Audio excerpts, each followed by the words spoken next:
gives me huge pleasure to introduce Peter Stansky to speak about his new book tonight. Peter will be well known to those of you who are regular George Talk visitors, and I'm sure anybody with a serious interest in Orwell will know of his work. It's a particularly auspicious night for Peter to be talking to us. Les Hurst, my colleague, has reminded me that today is the anniversary of the publication in 1941 of The Lion and Unicorn, which could not be more apt. Peter, over to you. Thank you very much. I'm very honored and pleased and flattered that you've asked me to talk to you, because actually about a year ago, I gave a more formal talk about particularly, which concentrated on The Lion and the Unicorn and concentrated on Orwell and his relationship to the Second World War. And I'll say something about that tonight. But my plan is to chat rather informally, and I apologize. I think I've always been, but I think it's gotten worse with old age as I get older, to be rather discursive. So I hope I won't go off on too many tangents. And I'm not quite sure how long I'll chat. It may be slightly less, not as much as 40 minutes, but whatever. And I'm a great. I enjoy coincidence, or to use the word that Horace Walpole invented, serendipity.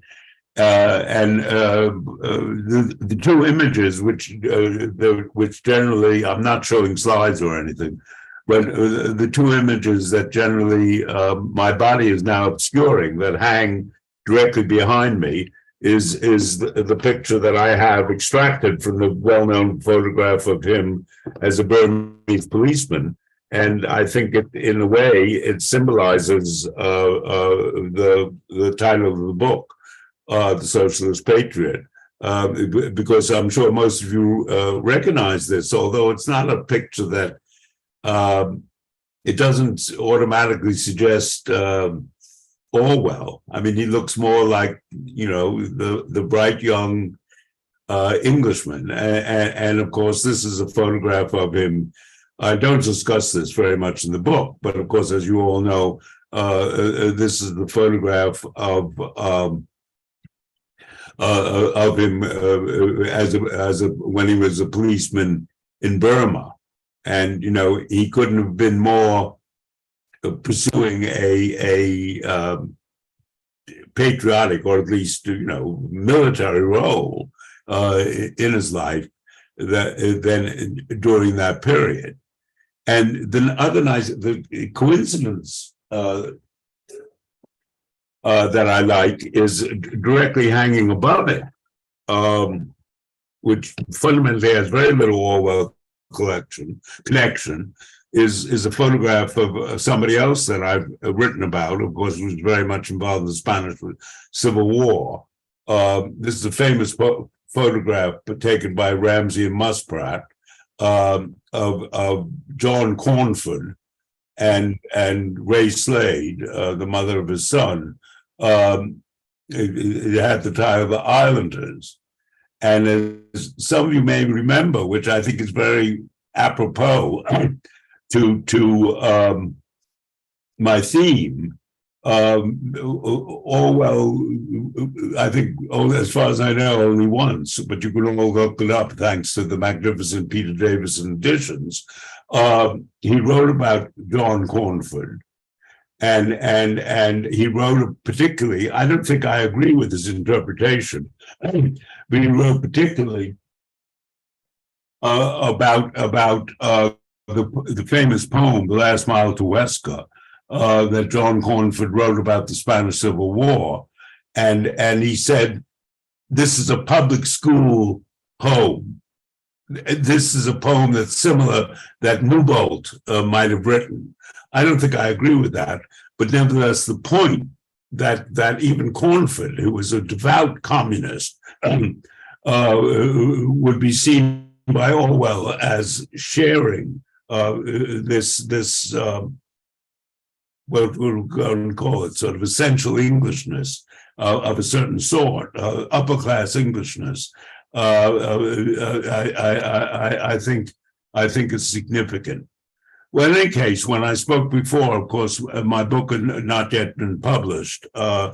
It's a very short book, but in a way, I don't want to say too much about it because I hope very much that you will read it and acquire it. And I think Quentin is very kindly going to put in the chat.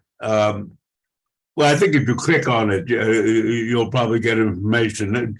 It doesn't have an English publisher, and I doubt very much whether it will be in bookshops in England.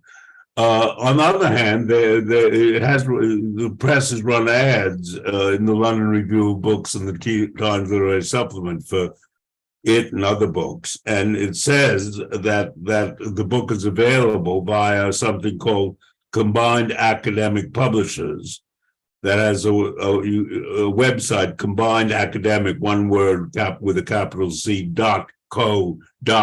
If I hope that you might wish to acquire a copy of the book. Now, obviously, there's a vast literature, as you all know, on George Orwell, and obviously, people have considered before the points I try to make, but my hope and hypothesis and thought is that my approach is somewhat different, and that I put more emphasis on aspects of Orwell which obviously haven't been neglected. But my hope, which may or may not be valid, is that I'm emphasizing them or discussing them more than they've been discussed before, and my perhaps excessive claim is I feel, and of course we can consider this in the discussion, I feel that somehow this is a key, it's an essence of Orwell, that he is a socialist patriot. And these two elements, which again, it's somehow a conjunction that seems a bit, and again, I don't know what people think about this, a bit unnatural. But somehow, if you're a socialist, you shouldn't be that deeply patriotic. Although he makes this very important distinction, which I discussed briefly and we can discuss, where he says, I'm a patriot, which I believe in, I'm a nationalist. And as you may remember, he says the patriot loves his or her society, thinks it's the best in the world, but has no interest in saying other countries should be like us. While a nationalist thinks that, but also feels that everybody should be as we are, but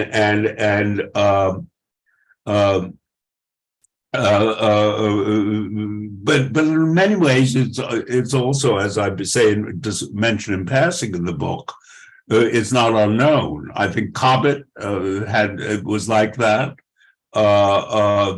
William Morris, who had a profound love of his country, and was to the left, much to the left of Orwell. And all, and also I think it's an important element in E.P. Thompson, a sort of that England should be a socialist society, but keep its, well, I don't know what you call it, its history, its essence, its character, its green and pleasant land, etc., etc. That the good aspects should, and from the past should be preserved. Now, as I say, the previous talk that I gave in connection with the book, but before the book was published, it concentrated on the Second World War, and I'll say a little about this. But here, and I may be, thanks to Richard Keeble, I may be trying to write more about this in the near future.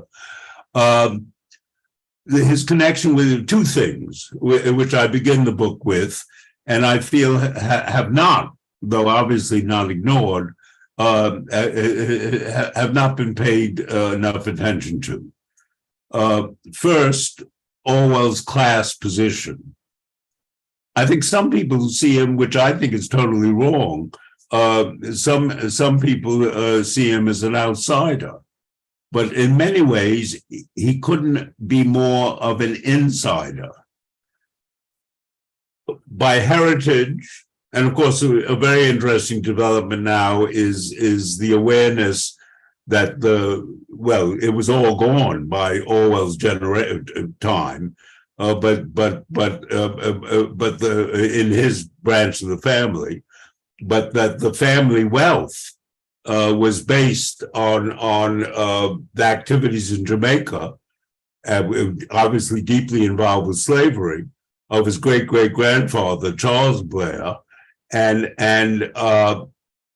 we have no idea. And as we know, Orwell had a rich sense of his family and interest in his family's tradition, and he had family heirlooms which he preserved, which I presume Richard now has.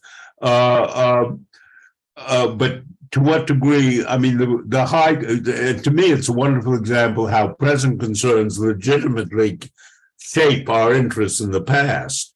And now there's this intense and legitimate interest in how intertwined. Oh, there's my telephone. I'll just push off. How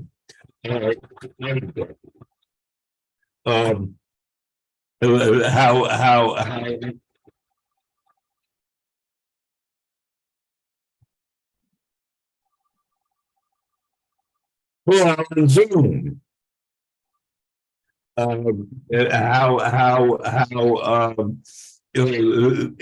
Intertwined British wealth and the past is with slavery, but we have no idea that to what degree. Well, maybe some do. Maybe there's some knowledge of this now.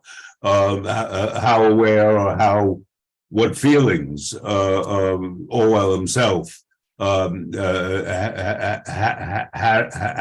about this. But he was the grandson. He was the grandson of a vicar. He was the son, admittedly at a fairly low level. He was a son of of a civil servant in the empire.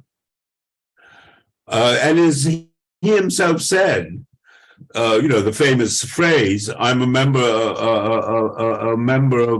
the lower upper middle class," which it means I'm a member of the. If the family had money, I would be a member of the upper middle class, but it's lower because without money. But I think England was certainly more than America, and maybe I don't know how it differs from other countries. A class, and again, presumably most of the audience is English, British, and you'll know more about this than I do. But it seems to me that being a member of a class, although the family established itself through the great-great-grandfather's wealth in the upper middle class, or even a little higher, and that despite the money being gone, by no money was left to be distributed. After all, if I remember correctly, Orwell's father was the 10th child of the vicar, and had to make his own way. Probably wouldn't have had any. I'm sure wouldn't have had any private income, but nevertheless, the class position remains. That once a class position has been established, it doesn't necessarily disappear if the money that made it possible to begin with is no longer there. So his position as in his class, I think, is very important, and also the time. He's born in 1903. There are problems with the empire, the Boer War, and so forth, but yet at the same time, the sense of Britain being the greatest empire ever, certainly the greatest empire at that point, the Edwardian period, as the famous line in Look Back in Anger, it must have rained sometime, but it was the sort of high point of the sense of English power and importance, and that's the world that Orwell was born into.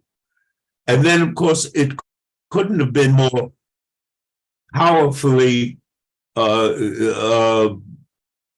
reinforced, despite his doubts about it, and obviously his great doubts and criticisms later on. He had, at the very height, he had the classical best, in quotes, and certainly in terms of class terms, best education available. He went to St. Cyprian's, his prep school, which was, at reduced fees. He went to Eton, the most famous English public school, as a King's Scholar, but people frequently sort of misunderstand that. The King's Scholars were not, it had nothing to do with need. You made Stephen Runciman, who was an exact contemporary of his and friend, was a person of great wealth, and he was a King's Scholar. The King's Scholars had nothing to do with need. It was intellectual achievement. But of course, in Orwell's case, the money was very important. And then, interestingly, and I don't know if there'll be views about this, there's a debate about whether Orwell. It's said that the family couldn't afford for him to go to Oxford or Cambridge, and his teacher, A.S.F. Gow, with whom he had an interesting relationship, didn't think he should go. His father didn't think he should go.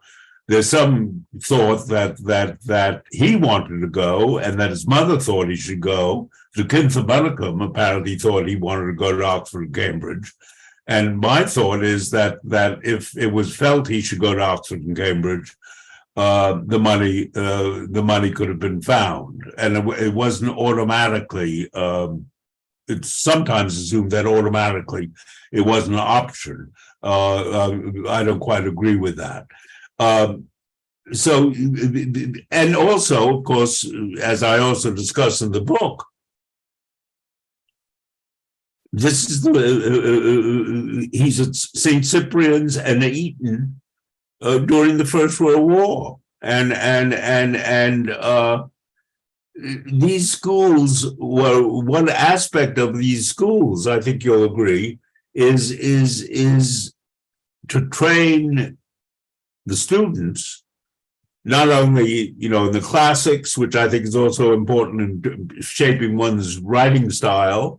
That was the thought, and also the thought was that I don't quite know how this works, but I think the thought was always that studying the classics was an excellent training for the mind.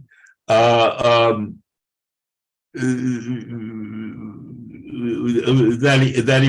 he was there when, you know, patriotism was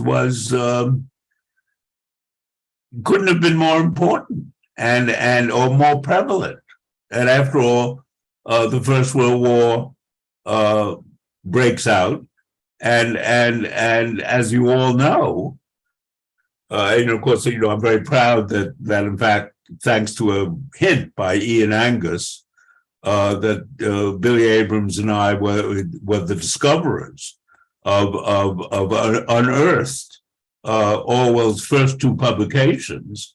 And as you all know, they were these intensely patriotic poems, one inspired by the death of his cousin, which pointed out in an article in the Orwell Society newsletter. You know, if you don't fight, you're a coward indeed. And I think that poem was very much what Orwell thought at the moment when he wrote it. The second poem about the death of Kitchener, I think, you know, by that time it was I think he was a little, you know, he's older, a bit older. Mrs. Vaughan Wilkes had said to the students, "I want you to write something, either a little piece or a poem or whatever, about the death of Kitchener." I think by that time, Orwell, you know, was probably, you know, he was older. I think he was a more sophisticated thinker.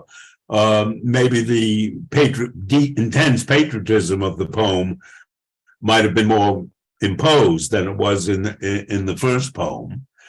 The interesting thing, which I also discussed briefly in the book, that actually in such were the joys, he barely mentions the war. Although he says, "I was more conscious of the death, the sinking of the Titanic, than of the Battle of the Marne." But obviously, you know, the old boys from both Eton and St. Cyprian's were killed, and had, you know, were in the armed services. I think there were maps, you know, showing the progress of the war.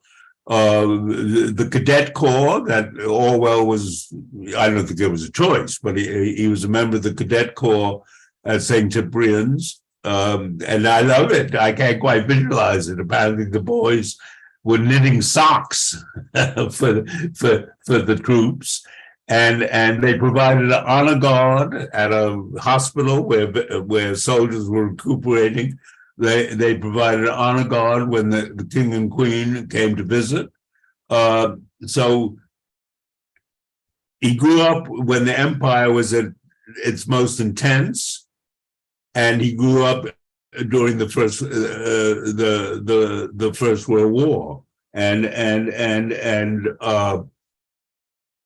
so it seems to me that this was inevitably it was very important in shaping how he thought about things. It's intriguing, and of course I write about it at some length, that he didn't write explicitly about all this.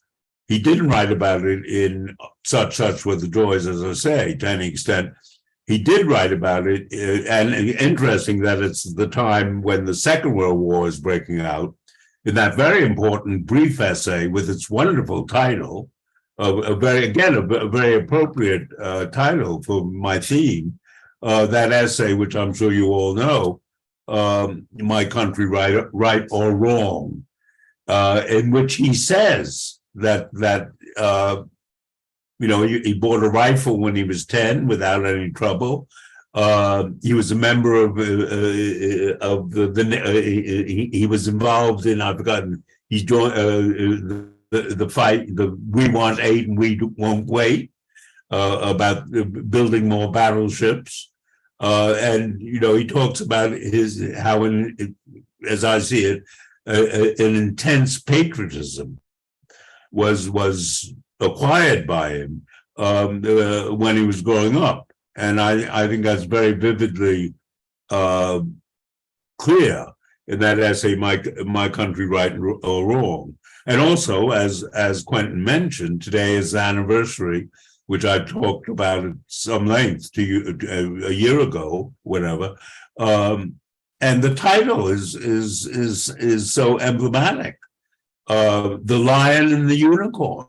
What are the lion and the unicorn? They're the beasts, the heraldic beasts that support the monarch's coat of arms. And then the title, The Lion and the Unicorn, Patriotism, Socialism, and the English Genius. And the text, again, he was, unfortunately, perhaps, he was wrong in his prediction, saying that Britain will have to become a socialist society in order to win the war, and it will have to transform itself.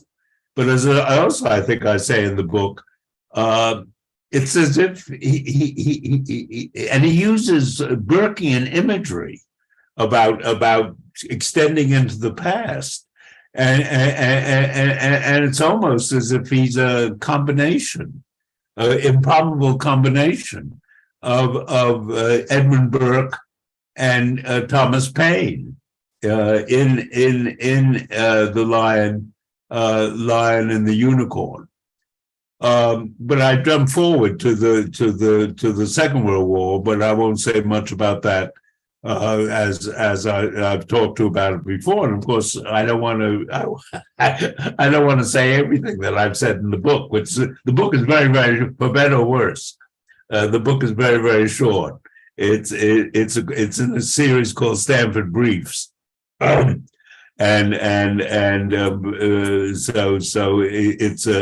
it's a quick read. But then in the book, after discussing how much I think and of course I haven't said much about at Eton, I think he's more, the term that was used about the sort of cynical Etonians, that the atmosphere towards the end of the First World War was much more Bolshevik. And more, I think the King's Scholars, who after all were a very bright group, I think they had the easy, enjoyable cynicism of young men, and I think they were having more doubts. I mean, the most famous thing is when they made lists of important people. Quite a few of them included Lenin. And so I think he was beginning to be more cynical or more questioning of the British state. But at the same time, the war was ubiquitous. And in fact, the coincidence, as you probably know, he spent a term which he hated at Wellington, which is the premier public school for the military. And then, because he placed 14th, which was actually, quite an accomplishment in the Eton King's Scholars exam.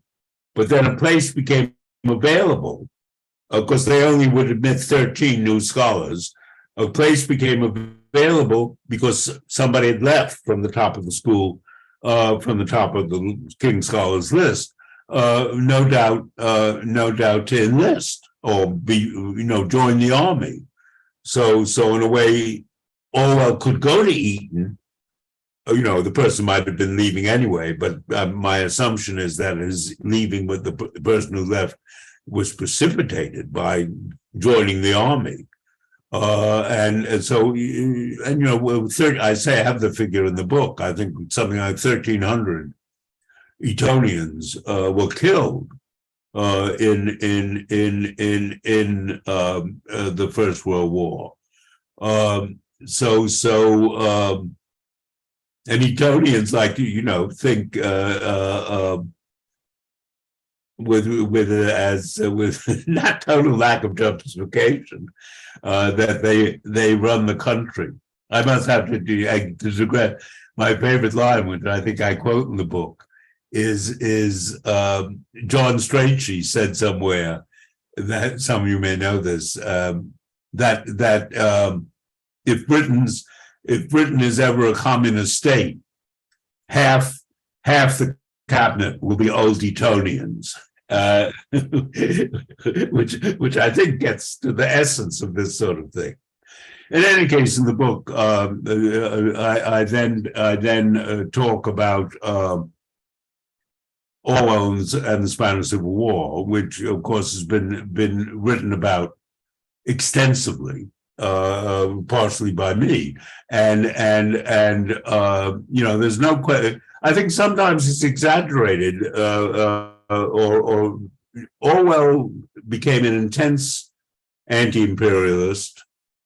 He became a deeply committed democratic, as he always frequently said, democratic, and quite what that means is a little interesting, democratic socialist. But it was a gradual process. I think people assume that when he came back to Burma, he was also a totally committed anti-imperialist. When he came back from Burma, he had doubts about the empire, but I think it was a gradual process for him to become more and more anti-imperialist. And also, obviously, it was a gradual process for him becoming more and more committed to socialism.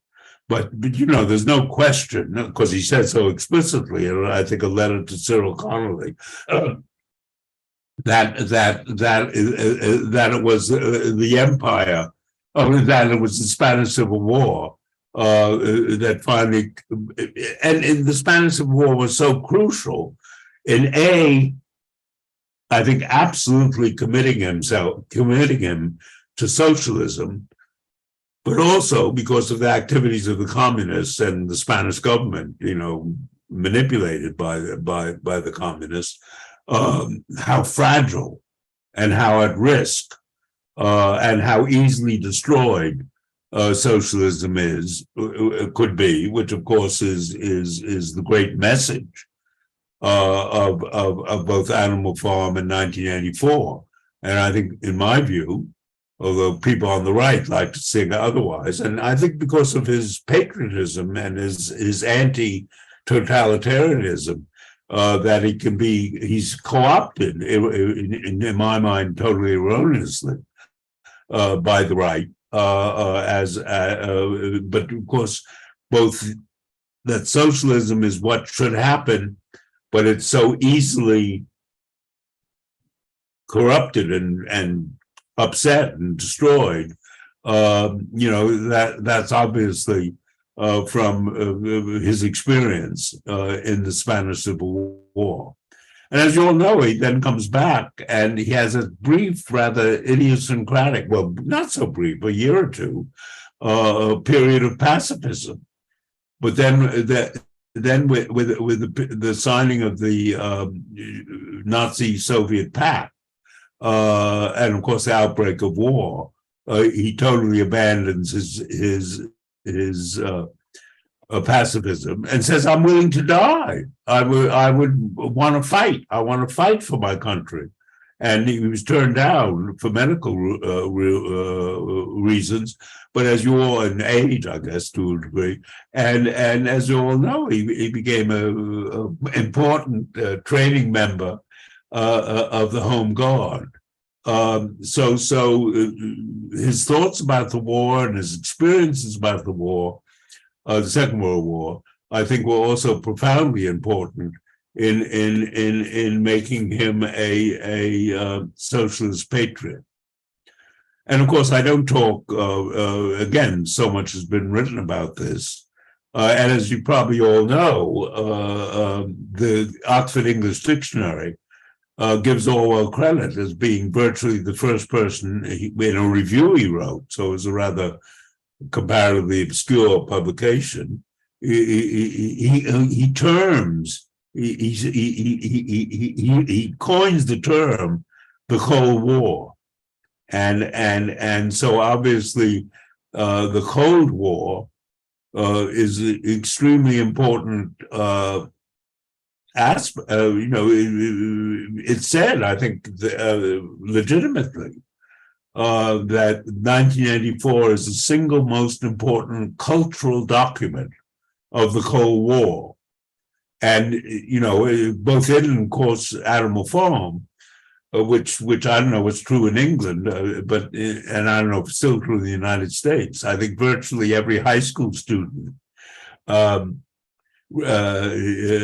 well read Animal Farm in 1984 still. And of course, as an aside, Trump has been, as you probably all know, has been absolutely fabulous for the sale of 1984. And it's very interesting that, the interest in 1984 now is more tied in not with the Cold War, but with technology.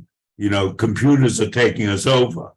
And the ability of Winston Smith rewriting history, the ability, alternate facts, and the ability to change the past. But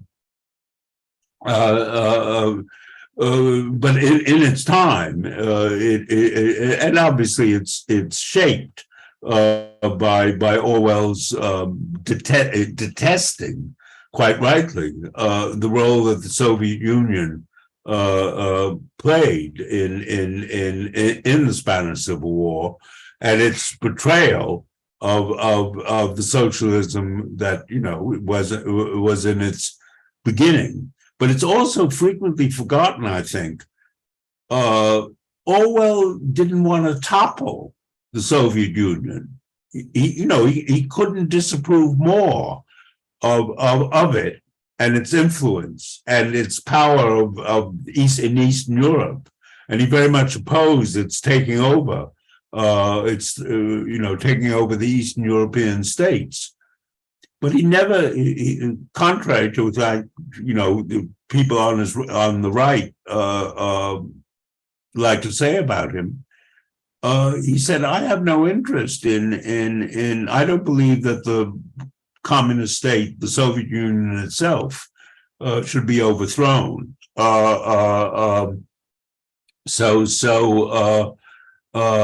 But nevertheless, obviously, the beginning, and tragically, of course, he died before it went into full gear. The Cold War was also important in shaping him. But and I think the Spanish Civil War and the Cold War, I think there's been tons written about it. And although I'm not claiming that I'm the only person that's done this, I'm sure it's been discussed much elsewhere. But the thrust of my book, my little book, is that the importance of the First World War and the importance of the Second World War in Orwell's writings and life and thoughts and so forth, haven't gotten all the attention and the sense of their importance that they should. So that's what I've tried to write about in this short book, and so I think I'll stop there. Thanks for listening. Thank you very much indeed, Peter. Peter is formally launching the book at an event at Stanford on Thursday. If you're in the Bay Area and wish to register, he'd be pleased to see you. It'll also be available through links with Stanford online. Next month's talk, as I was saying, is by a working class young man who got very interested in Jack Hilton, a working class author from Rochdale, and he'll be giving us that talk. If you have joined us as a guest tonight and you've enjoyed what you've found, please go to our website and have a look at what membership involves. It's very easy to join. And last but by no means least, Peter, thank you for a wonderful evening. And please thank him in an appropriate way. And you unmute to do that, please. Thank you all for coming.